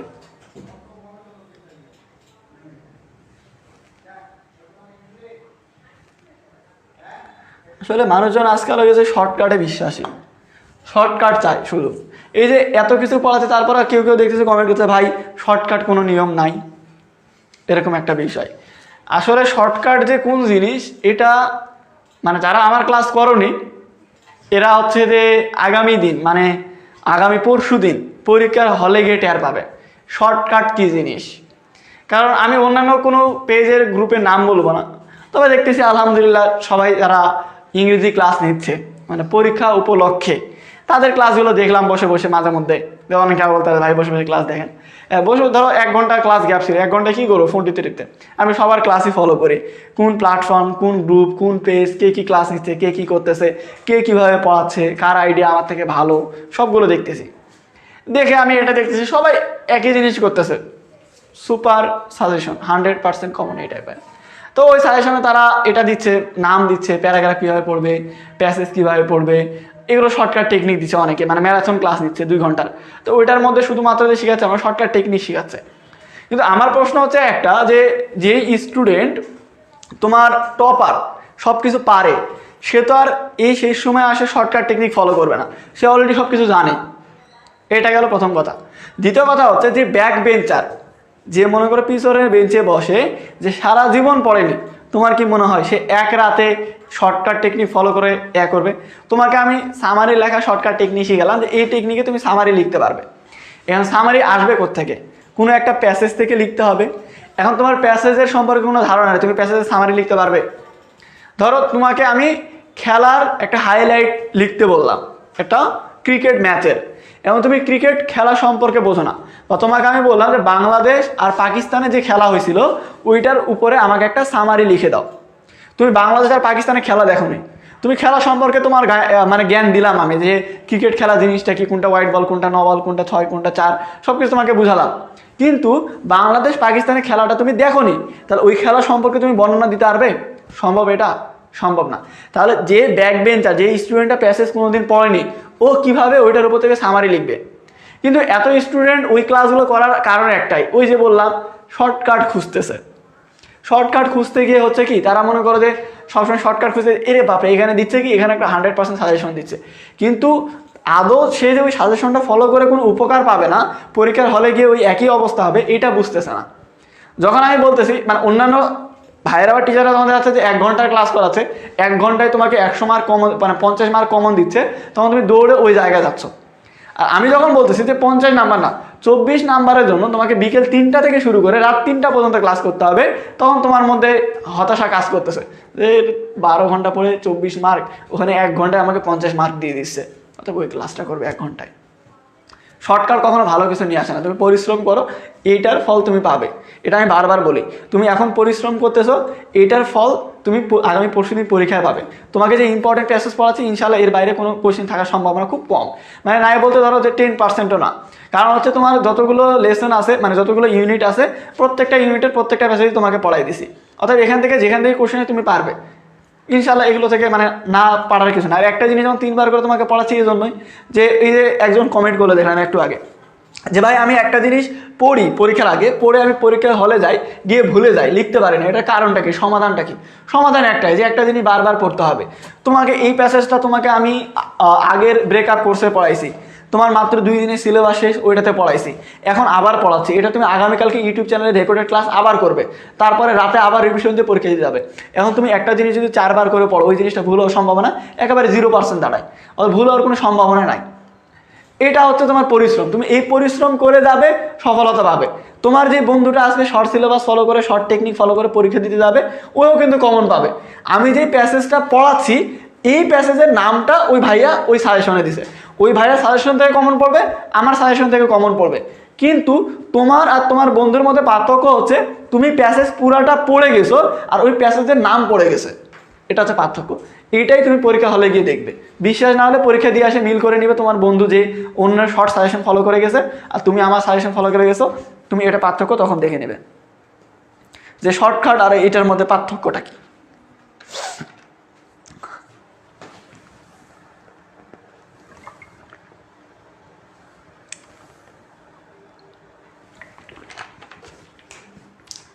এটা দূরে নিয়ে যান, নাকে লাগছে। হ্যাঁ ওটা দূরে নিয়ে যান, গন্ধটা নাকে হয়তো বা। আচ্ছা, তো আমরা প্যাসেজের মধ্যে যাই। অনেক আরাম খাইলাম। তো এখানে কি বলছে, অ্যাডলাসেন্স কনস্টিটিউট এ ন্যাশন স্কোর। এই যে কিশোর কিশোরী এরা কি করে, এরা একটা জাতির ভিত তৈরি করে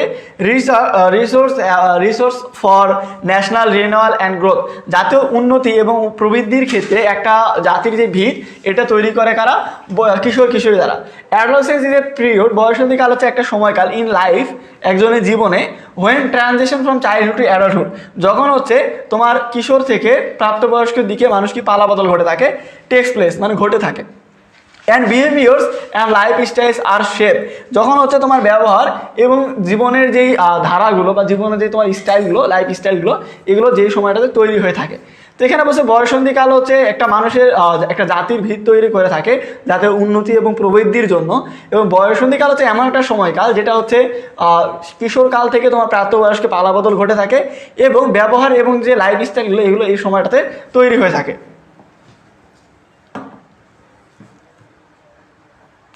according to world health organization হু, অর্থাৎ বিশ্ব স্বাস্থ্য সংস্থার কথা অনুযায়ী অ্যাডোলেসেন্স ইজ দ্য পিরিয়ড, এই যে বয়সন্ধিকাল হচ্ছে একটা সময়কাল হুইচ শেপস যেটা গঠন করে থাকে the future of girls and boys life, এই যে কিশোর কিশোরী ছেলে মেয়েদের ক্ষেত্রে তাদের যে জীবন, সেই লাইফটা সেই জীবনটা গঠন করে থাকে কখন, এই যে বয়সন্ধিকালটা।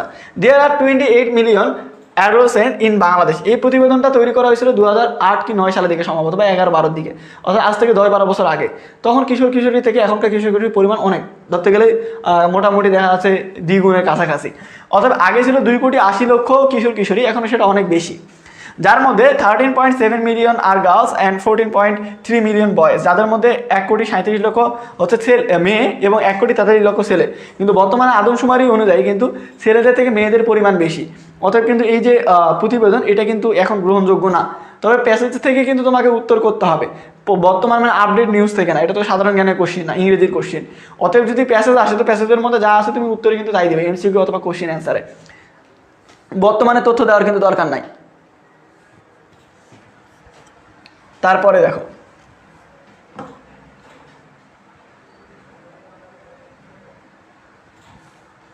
The situation of adolescent girls in Bangladesh, বাংলাদেশে যে কিশোরী মেয়েদের অবস্থা is characterised by inequality and subordination, এটা দ্বারা কী করা হয়, এটা বৈশিষ্ট্য হচ্ছে তোমার হচ্ছে অসমতা এবং শোষণের দ্বারা, within the family and society, সমাজ এবং পরিবারের দ্বারা, সমাজ এবং পরিবারের দ্বারা তাদেরকে খাটো করে দেখা হয় এবং তাদেরকে অসম্মান করে দেখা হয় আর কি। দিস ইনইকুয়ালিটি লিডস টু, এই যে অসমতা এটা ঠেলে দেয় তাদেরকে wide speed practice of child marriage, কিসের দিকে, বহুল প্রচলিত বাল্য বিবাহের দিকে, মার্জিনালাইজেশন খাটো করার দিকে, অর এক্সক্লুশন বর্জনের দিকে, from health education and economic opportunities, স্বাস্থ্য শিক্ষা এবং অর্থনৈতিক সুযোগ সুবিধার দিক থেকে, and vulnerability to violence and sexual abuse, এবং তাদেরকে ভেঙে ফেলা হয় কিসের দিক থেকে, শোষণের মাধ্যমে এবং হচ্ছে শারীরিক অপব্যবহারের দিক দিয়ে, মানে যৌন অপব্যবহারের দিকে। তো এখানে বলা হয়েছে যে কিশোরী মেয়েদেরকে বাংলাদেশে তাদেরকে অসমান দেখা হয়, মানে সমানভাবে দেখা হয় না এবং তাদেরকে শোষণ করা হয়, তাদেরকে কী করা হয়, ফ্যামিলি মানে পরিবার এবং সমাজের দিক থেকে তাদেরকে কী করা হয়, ছোট করে দেখা হয়, এবং এর অসমতারা তাদেরকে কী করা হয়, বহু চর্চিত আমাদের বাল্য বিবাহের দিকে ঠেলে দেয়, এবং যার ফলে তাদেরকে খাটো করে দেখা হয় বা শোষণ করা হয় কিসের দিক দিয়ে, স্বাস্থ্য শিক্ষা অর্থনৈতিক সুযোগ সুবিধার দিক থেকে, এবং যার ফলে তাদেরকে হচ্ছে কী করা হয়, যৌন অপব্যবহার এবং হচ্ছে বিভিন্ন ধরনের বিশৃঙ্খলা দ্বারা একেবারে শোষণ করা হয় বা ভেঙে ফেলা হয় একেবারে।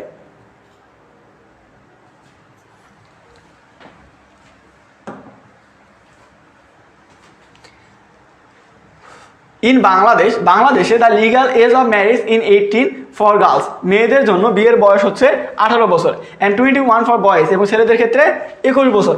However, যাই হোক 33% of the adolescent girls are married before the age of 15, 15 বছর বয়সের আগে বাংলাদেশে 33% মেয়ের বিয়ে হয়ে যায়, and 60% become mothers by the age of 19, 19 বছরের আগে 60% মেয়ে হচ্ছে এক বাচ্চার মা হয়ে যায়। তো বিষয়টা হচ্ছে এটা বাংলাদেশে মানে এটা তাদের প্রতিবেদনে না, যে আমি যে বলতেছি এমনটা না, তারা কি বলছে যে 15 বছর বয়স মানে লিগাল বিয়ের বয়স হচ্ছে মেয়েদের ক্ষেত্রে 18, ছেলেদের ক্ষেত্রে 21, কিন্তু মেয়েদের ক্ষেত্রে 15 বছর বয়সের আগেই তোমার হচ্ছে 33%, মানে 3 ভাগের 1 ভাগ মেয়েরই বিয়ে হয়ে যায়, আর 60% মেয়েরা হচ্ছে 19 বছর বয়সের আগে হচ্ছে মা হয়ে যায়, যে বয়সে তাদের বিয়ে করার কথা সেই বয়সে তারা কিন্তু মা হয়ে যায়। এটা হচ্ছে মূল ফ্যাক্ট আর কি। রিসার্চ ফাইন্ডস দ্যাট, অনুসন্ধান বা গবেষণা এটা দেখায় যে adolescence with higher level of education, যে মেয়েরা হচ্ছে উচ্চ শিক্ষিত and more from more affluent families, অথবা হচ্ছে সম্ভ্রান্ত পরিবারের মেয়েরা tend to marry at a later age, তারা পরবর্তী বয়সে বিয়ে করার একটা প্রবণতা রয়েছে। বয়েজ হাউএভার, ছেলেরা যাই হোক, become ready for marriage only after several years of adolescent and young adulthood. ছেলেরা বিয়ের জন্য প্রস্তুত হয়ে যায় তাদের কিশোর অবস্থায় বা প্রাপ্তবয়স্ক হওয়ার কিছু বছরের মধ্যে তারা বিয়ের জন্য প্রস্তুত হয়ে যায়। কিন্তু মেয়েদের ক্ষেত্রে যারা সম্ভ্রান্ত পরিবারের মেয়ে বা যারা হচ্ছে উচ্চ শিক্ষিত, এদের দেরিতে বিয়ে করার একটা প্রবণতা রয়েছে। কিন্তু তারা যদি প্রশ্ন এরকম আসে যে মেয়েরা কখন দেরিতে বিয়ে করতে চায়, যখন তারা সম্ভ্রান্ত পরিবারে থাকে অথবা তারা উচ্চ শিক্ষিত থাকে, তারা দেরিতে বিয়ে করতে চায়, এটা একটা প্রবণতা রয়েছে তাদের মধ্যে।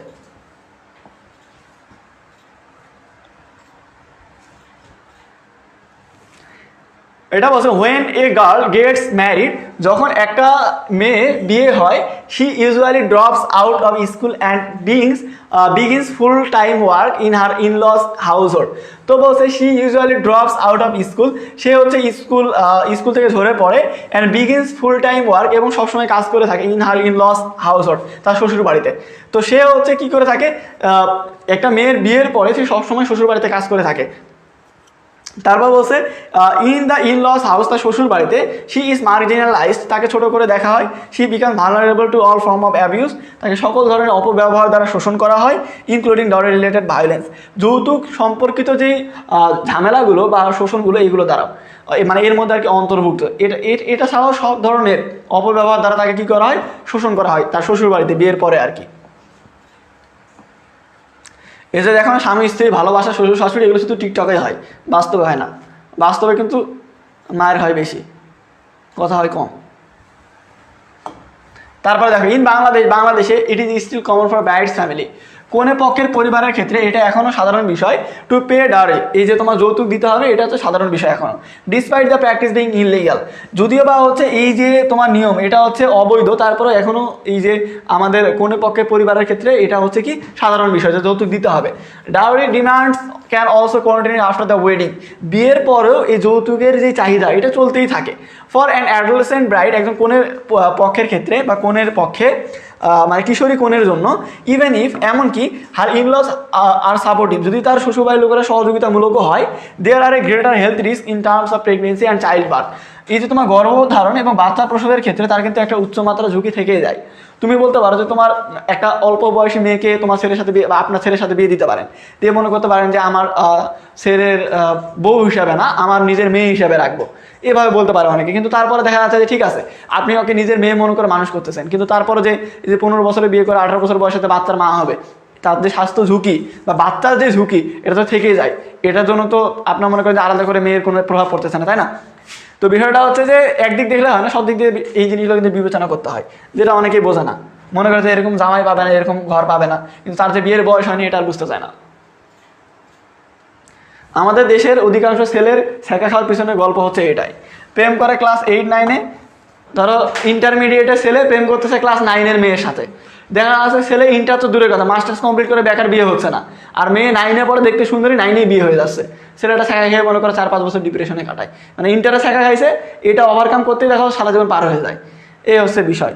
অধিকাংশ ছেলে ছেঁকা খাওয়ার পিছনে কিন্তু এটাই কিন্তু গল্প, যে মেয়েদের অল্প বয়সে বিয়ে হয়ে যাওয়া। মেয়েটাও যদি অনার্স মাস্টার্সে বিয়ে করতে তাহলে কিন্তু ছেলেটা ছেঁকা খাইতো না। তো বোঝা না, আমাদের যে সিস্টেমগুলো পরিবর্তন করা উচিত।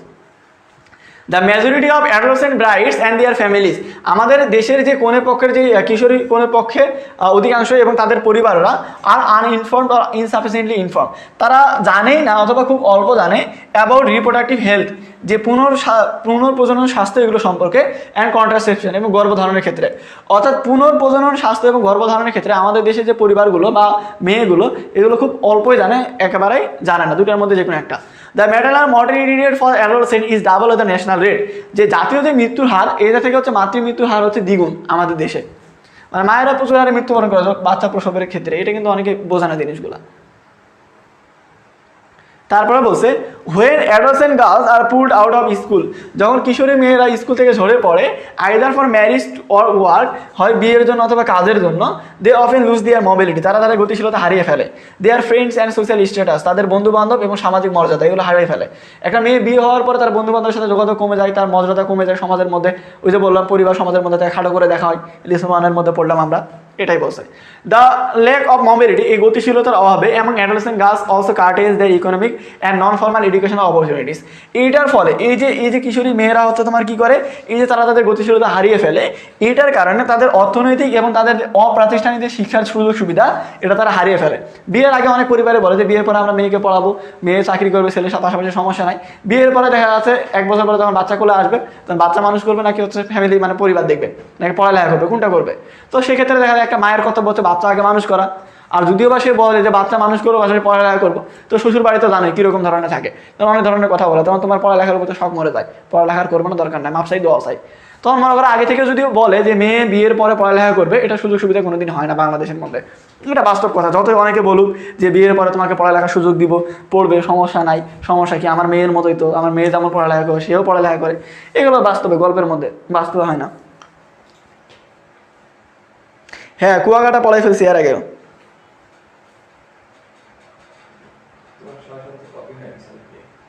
কে কপি করছে?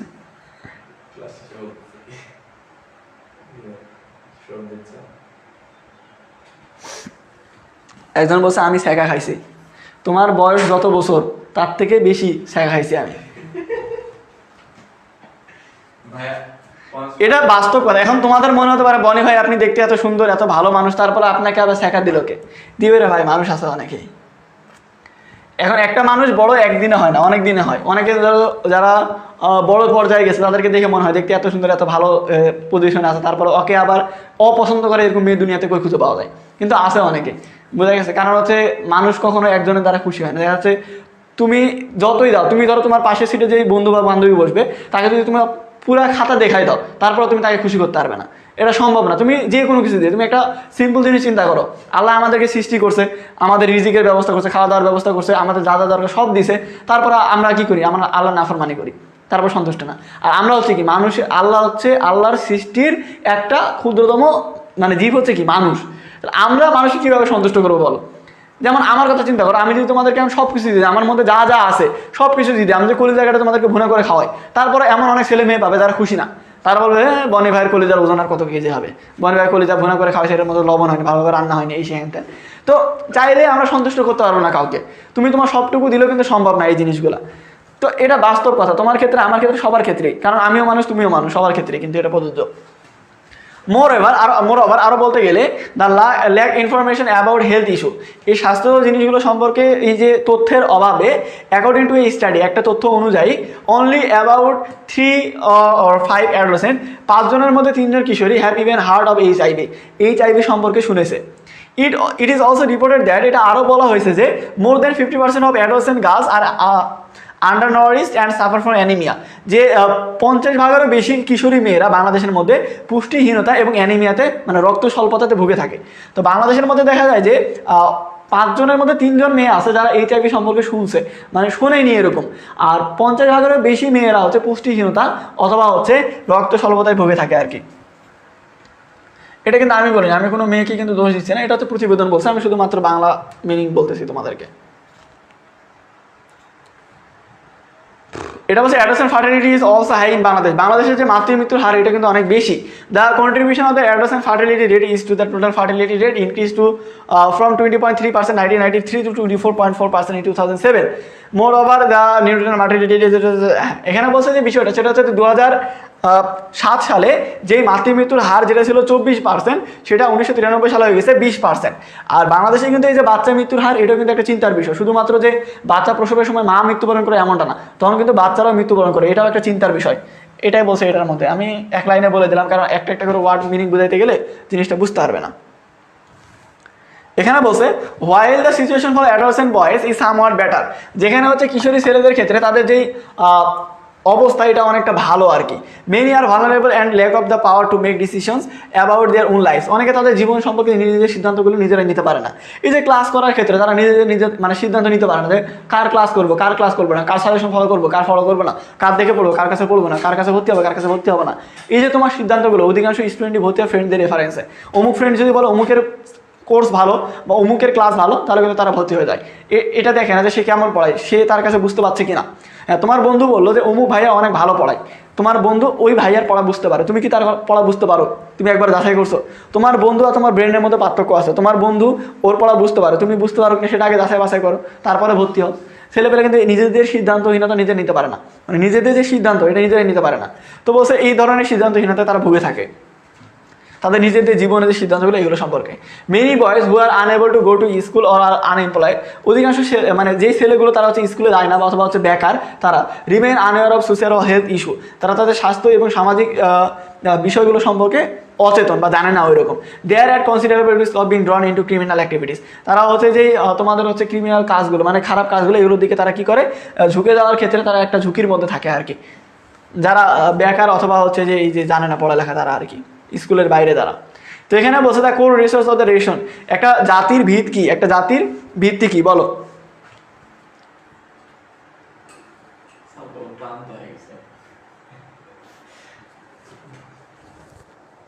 এই তোমরা বুঝতে পারছো না? না আরো দুটো আছে।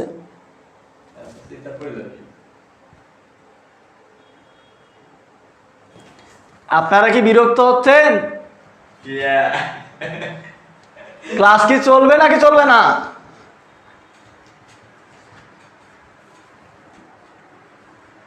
হাত তুলে দেখান পিছন থেকে সবাই, ক্লাস কি চলবে নাকি চলবে না?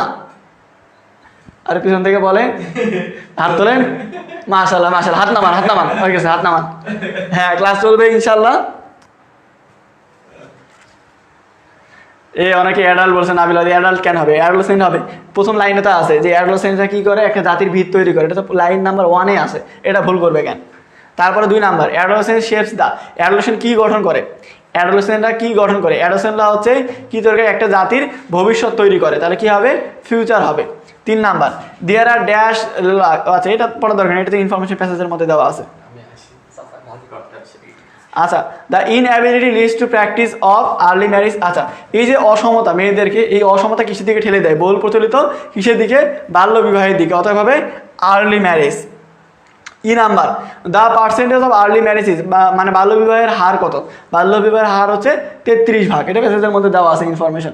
এ হচ্ছে আমাদের এই প্যাসেজের মধ্যে এমসিকিউ। আচ্ছা, এখানে বলছে what are the reasons of adolescence fertility, এই যে কিশোরীদের হচ্ছে তোমার এই যে মৃত্যুর হার কারণগুলো কি কি? কারণগুলোর মধ্যে একটা হচ্ছে তাদের যেই এগুলো সম্পর্কে তারা খুব কম জানে, এবং তাদের হচ্ছে যে এই যে এগুলো দ্বারা প্রভাবিত হয় কিসের দ্বারা? এই যে মাতৃমৃত্যুর হাত দ্বারা, এগুলো দ্বারা, এই জিনিসগুলো তারা এখান থেকে দিয়ে দিতে পারো আর কি। What is the violence within the family, পরিবারের মধ্যে কি কি ধরনের বিশৃঙ্খলা হয়? এই যে যৌতুক সম্পর্কিত যেই এগুলো হয়, যৌতুক সম্পর্কিত যেই শোষণগুলো হয়, এগুলো এই জিনিসগুলো তুমি দিয়ে দিবে, দ্য ডাউরি রিলেটেড ভায়োলেন্স যেগুলো, এটা। সি নাম্বার বলছে when to adolescent marry in late, বয়সন্ধিকালে এই যে মেয়েরা কখন দেরিতে বিয়ে করে, যারা সম্ভ্রান্ত পরিবারে যারা উচ্চ শিক্ষিত তারা হচ্ছে দেরিতে বিয়ে করার একটা প্রচলন আছে, এই যে প্যাসেজের মধ্যে পড়াইছি তোমাদেরকে। তারপরে বলছে যে how much are adolescent in Bangladesh, বাংলাদেশে কত কিশোরী আছে, এটা প্যাসেজের মধ্যে উল্লেখ করা আছে যে টোটাল হচ্ছে 2,80,00,000 আছে, তার মধ্যে 1,37,00,000 হচ্ছে ছেলে, আর হচ্ছে 1,43,00,000 হচ্ছে, সরি 1,37,00,000 হচ্ছে মেয়ে, আর 1,43,00,000 হচ্ছে ছেলে, টোটাল হচ্ছে 2,80,00,000 আর কি ছেলে মেয়ে রয়েছে, কিশোরী। তারপরে হচ্ছে নাম্বার বলছে what is the attitude of হু টুয়ার্ড অ্যাডোলেসেন্ট, কিশোরীদের প্রতি এই যে বিশ্ব স্বাস্থ্য সংস্থা এটার আচরণ বা ব্যবহার কীরকম? তো এখানে বলছে তাদের ব্যবহার খুব পজিটিভ আর কি, তারা এটা বলছে যে কীভাবে পালাবদল ঘটে থাকে, এটা ফিউচার গঠন করে থাকে, এই সেইগুলো তারা কিন্তু বলছে আর কি, মানে এটা 2 নাম্বার পয়েন্ট আছে সম্ভবত, তো এটা তুলে দিবে এখান থেকে, তাহলে হলো এই হচ্ছে তোমার মনে করো যে প্যাসেজ আর কি। আরেকটা বিষয়, সেটা হচ্ছে যারা আমাদের কোর্সে ভর্তি হয়নি, যারা আমার ইংরেজি কোর্সে ভর্তি হয়নি, তাদের জন্য শুধুমাত্র আগামীকালকে কোর্সে থাকবে, মানে ডিসকাউন্ট থাকবে, সেটা হচ্ছে 1,499 টাকা দিয়ে বই সহ কোর্স ফি, আর এই যে বি ইউনিট আর সি ইউনিট এগুলোর ক্ষেত্রে হচ্ছে 1,000 টাকা করে ডিসকাউন্ট, 1999, মানে 2,999 থেকে 1,000 টাকা কম করে 1999। এই দুটাতে ভর্তি হলে টি শার্ট পাবে, আর হচ্ছে বই তো আলাদা করে পরে কিনতে হবে এই দুটা। আর ইংরেজি ক্ষেত্রে 1,499 দিয়ে তুমি বই পাবে আর কি, বই সহ। এটা হচ্ছে আগামীকালের ক্ষেত্রে শুধুমাত্র, আগামীকালের ক্ষেত্রে, তারপর থেকে কিন্তু আর এই অফার থাকবে না, ঠিক আছে? তো যারা ভর্তি হয়নি, এখন অলরেডি 100+ স্টুডেন্ট ভর্তি হয়ে গেছো, মানে বি ইউনিটে, আর এই ইউনিটেরও ওরকমই, মানে টোটাল 200+ স্টুডেন্ট অলরেডি ভর্তি হয়ে গেছে এই কোর্সগুলোতে। তো যারা ভর্তি হয়নি তাহলে তোমরা কিন্তু ভর্তি হতে পারো।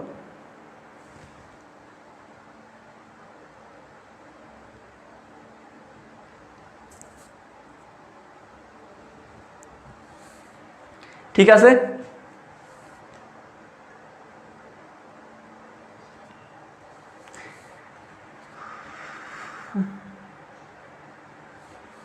হ্যাঁ, এগুলো হচ্ছে অনলাইনে ক্লাস, অফলাইনে না, আমি অনলাইনে কোর্সের কথা বলছি।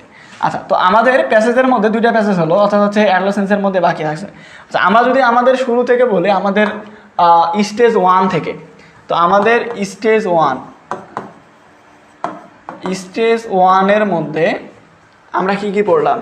স্টেজ 1 মধ্যে আমরা পড়ছি হচ্ছে ইউনিট 1 মধ্যে যেই নেলসন ম্যান্ডেলা এবং হচ্ছে ভ্যালেন্টিনা তেরেস্কোভা আর কল্পনা চাওলা পড়ছি। তারপরে স্টেজ 2 মধ্যে আমরা পড়লাম এডুকেট ম্যানার আর হচ্ছে আমেরিগো। স্টেজ 3 মধ্যে আমরা পড়লাম হচ্ছে তোমার কুয়াকাটা আর ড্রিমসের মধ্যে 3টা, অর্থাৎ এখানে পড়ছি আমরা 2টা, এখানে পড়ছি আরও 3টা। এরপর হচ্ছে স্টেজ 4 মধ্যে আমরা পড়লাম হচ্ছে অ্যাডোলেসেন্সের আরও 2টা, টোটাল হচ্ছে 5, 7 আর হচ্ছে 3, টোটাল হচ্ছে আমরা 10টা পড়লাম। এরপরে তোমরা যেটা করবে, আমাদের যে স্টোরি অফ শিল্পী, এটা ইউটিউব চ্যানেলে আছে, স্টোরি অফ শিল্পী। তারপর হচ্ছে এইটারই হচ্ছে লিসন 5 যেটা আছে, অর্থাৎ হচ্ছে অ্যামেজিং চিলড্রেন। কি আছে? Amazing children. এর পাশাপাশি ইউটিউব চ্যানেলে নাই, কিন্তু তোমরা দেখে নিতে পারো অন্য চ্যানেল থেকে, সেটা হচ্ছে হাকালুকি হাওড়। কি? হাকালুকি হাওড়, ম্যানগ্রোভ ফরেস্ট আর হচ্ছে ওয়াটার এভরিহোয়ার, মানে প্রথম যেটা। এই কয়েকটা বাকি যে 3-4টা আছে, এই 3-4টা তোমরা আগামীকাল সকালে দেখে নেবে নিজে। আগামীকাল বিকেল 3টায়, আগামীকাল বিকেল 3টা থেকে আমাদের ক্লাস শুরু হবে। বিকেল 3টা থেকে আমাদের হচ্ছে তোমাদের উইদাউট ক্লু আর হচ্ছে রিয়ারেঞ্জ। উইদাউট ক্লু আর রিয়ারেঞ্জ আমরা পড়বো 3টা থেকে। আর তারপরে হচ্ছে উইদাউট ক্লু আর রিয়ারেঞ্জ পড়ার পরে আমরা পড়বো হচ্ছে প্যারাগ্রাফ, মানে রিটেন পার্টের মধ্যে আমাদের প্যারাগ্রাফ আছে, স্টোরি আছে, এগুলো তখন রিটেন পার্টেরটা তারপরে পড়বো। অর্থাৎ আগামীকাল বিকেল থেকে এগুলো ক্লাস হবে। আর আমাদের যে স্টেজে যে ক্লাসগুলো হলো, অর্থাৎ হচ্ছে আমাদের যে হচ্ছে তোমাদের স্টেজ 1 থেকে স্টেজ 4 পর্যন্ত ক্লাস হলো, এগুলো আমরা অলরেডি 2টা ইউটিউবে আপলোড হয়েছে, 3 নাম্বারটা আপলোডের কাজ চলতেছে, অর্থাৎ 4 নাম্বারটা রাতের মধ্যে আমরা আপলোড করে দিব। তো যারা আগের ক্লাসগুলো মিস করছো সিরিয়াল অনুযায়ী, তোমরা সকালে ক্লাসগুলো ইউটিউব চ্যানেল থেকে করে নিবে। ইউটিউব চ্যানেলের লিঙ্ক উপরে ক্যাপশনে দেওয়া আছে, কমেন্টও পিন করে দেওয়া আছে, তোমরা যে কোনো জায়গা থেকে ইউটিউবে ক্লাসগুলো করে নিবে। আর এই ক্লাসগুলো পরে আগামীকাল সকালের মধ্যে এগুলো কভার করে নিবে। আর আগামীকাল সকালের মধ্যে তুমি যে প্যাসেজ কভার করে নাও, তাহলে আগামীকাল বিকেলে বাকি যেগুলো থাকে, অর্থাৎ হচ্ছে রিটেন পার্ট এবং হচ্ছে তোমার হচ্ছে কি বলে উইদাউট ক্লু আর রিয়ারেঞ্জ, এগুলো হচ্ছে বিকেলে করবো। তাহলে আমাদের পুরো সিলেবাস শেষ। আগামীকাল রাতের মধ্যে, মানে সন্ধ্যার মধ্যে আমরা পুরো সিলেবাস শেষ করে ফেলবো। সন্ধ্যার পরে রাতে, সারা রাত এবং সকালে তুমি হচ্ছে নিজে রিভিশন দিবে, আরও কোনো কিছু পড়া থাকলে পড়বে। তাহলে দেখা যাচ্ছে তোমার একটা মোটামুটি একটা প্রিপারেশন হয়ে যাবে। কারণ আমি তোমাদেরকে হচ্ছে যে প্যাসেজগুলো আছে, যে প্যাসেজগুলো থেকে তোমার হচ্ছে তোমাদের টোটাল সিলেবাসের মধ্যে যে পয়েন্টগুলো আছে, কি আছে? 1 নাম্বারে থাকবে MCQ, তারপর হচ্ছে 2 নাম্বারে থাকবে হচ্ছে question answer, MCQ question answer. এরপরে হচ্ছে সিনোনিম অ্যান্টোনিম। আর রিটেনের ক্ষেত্রে, রিটেনে যে 20 নাম্বার, এই 20 নাম্বারের মধ্যে থাকবে হচ্ছে প্যারাগ্রাফ, তারপর হচ্ছে সামারি আর হচ্ছে স্টোরি রাইটিং। তো প্যারাগ্রাফ মানে সামারি লেখা তো শিখালাম, তো প্যারাগ্রাফ আর স্টোরি রাইটিং আগামীকালকে রিটেনের ক্লাসে হবে। আর এদিকে MCQ question answer, synonym antonym, summary, এগুলো এইদিকে কমপ্লিট হলো। এখন তাহলে বাকি থাকে হচ্ছে উইদাউট ক্লু আর হচ্ছে রিয়ারেঞ্জ আর হচ্ছে প্যারাগ্রাফ আর হচ্ছে স্টোরি। তো উইদাউট ক্লু আর রিয়ারেঞ্জ আর প্যারাগ্রাফ আর হচ্ছে স্টোরি রাইটিং, এগুলো হচ্ছে আগামীকালকে ক্লাসে শিখাবো, আগামীকাল বিকেলে ক্লাসে। আর তার আগে এই প্যাসেজ থেকে যতগুলো প্যাসেজ পড়তে বললাম, যে প্যাসেজগুলো পড়তে বললাম, এগুলোর উপরে MCQ question answer, synonym antonym, summary, এগুলো তোমরা পড়ে কমপ্লিট করবে আগামীকাল দুপুরের মধ্যে। তাহলে আগামীকাল রাতের মধ্যে ওগুলো কমপ্লিট করার পরে রাতের বেলা তুমি শুধুমাত্র রিভিশন দিবে। তাহলে দেখা যাচ্ছে রাতে আবার সকালে আরেকবার রিভিশন দিলে তাহলে পরীক্ষাটা ফাটাফাটি হবে ইনশাল্লাহ। ঠিক আছে, তাহলে সবাই ভালো থাকো, সুস্থ থাকো, দেখা হবে আমাদের আগামী ক্লাসে ইনশাল্লাহ আগামীকাল বিকেল 3টায়। তার আগে সবাই অবশ্যই ক্লাসগুলো করে নিবে। ধন্যবাদ সবাইকে, শুভরাত্রি, ঘুমিয়ে যাও, বেশি রাত করো না পরীক্ষা রাতে। আসসালামু আলাইকুম।